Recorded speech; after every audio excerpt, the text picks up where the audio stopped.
Now, David Doe is the guy who's taking on the South Australian Attorney General Michael Atkinson in the upcoming South Australian election. Now, we had a chance to speak to him. He's the founder of Gamers4Croydon, and here's our Skype interview. Can you tell us a little bit about who you are and what you do? Well, now I'm a full-time campaign manager for the Gamers4Croydon campaign, but when I started the campaign I was the quality assurance manager at Firemint Studio in Melbourne. I'm 30 years old, I'm married, and I live in the western suburbs of Melbourne.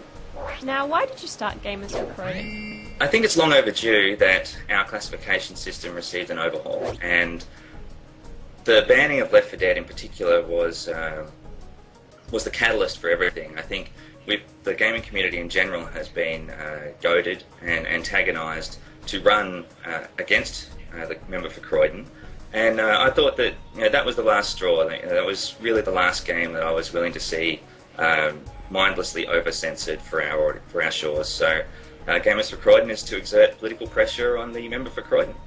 What are your other campaign goals? What do you actually hope to achieve with the party other than exerting pressure on the member for Croydon? I think we'd like to raise some national awareness on the issue. 90% of the problem is that people just aren't aware that there is no R18 rating for video games in Australia. And particularly with the party name, Gamers4Croydon, we think that it will raise a little bit of a question mark as to why are gamers so interested in Croydon. In general, whenever we speak to people about the issue, the first thing they say is, oh, well, video games, I don't care too much about that. And then you explain to them that all we're trying to do is give people more information about the type of content found in modern video games, and then they're all for it. They support it 100%.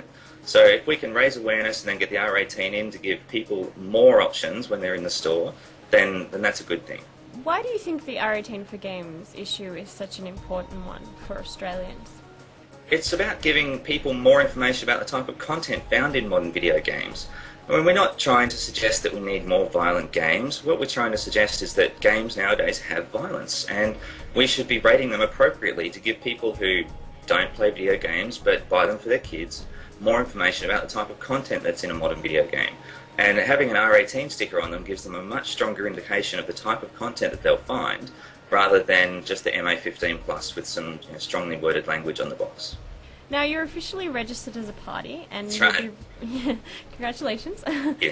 You'll be running against South Australian Attorney General Michael Atkinson in the Adelaide seat of Croydon in March.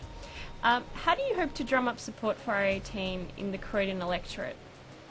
Well, we're just door knocking. We're doing everything that a grassroots campaign has to do. We're never going to be able to afford television or radio commercials, so we're really just pounding the pavement. We've been hitting the various suburbs in the Croydon electorate, and we've been handing out flyers and door knocking and talking to people we meet on the street, and that's the number one way we'll be raising awareness. And this week we'll be putting out a volunteer call to get more people to come out and help the Gamers4Croydon campaign. And how have you found the response in the community so far? Very positive. They're all very positive and very supportive.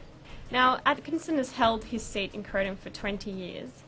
Realistically speaking, what do you think are your chances of unseating him in this coming election?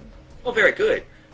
Speaking to the people in Croydon, we've had there's a feeling of anti-Atkinson sentiment in the people that we've spoken to. So I think our chances of unseating Atkinson are very good. And if you look at the numbers, what we actually really need is a 17-point swing against Mr. Atkinson, which is enormous, but it's not unheard of. In fact, in 1997 election, he had a 17-point swing towards Labor in that election. So I think if we can get him under the 50% mark and make preferences take over, then we've got a really good chance.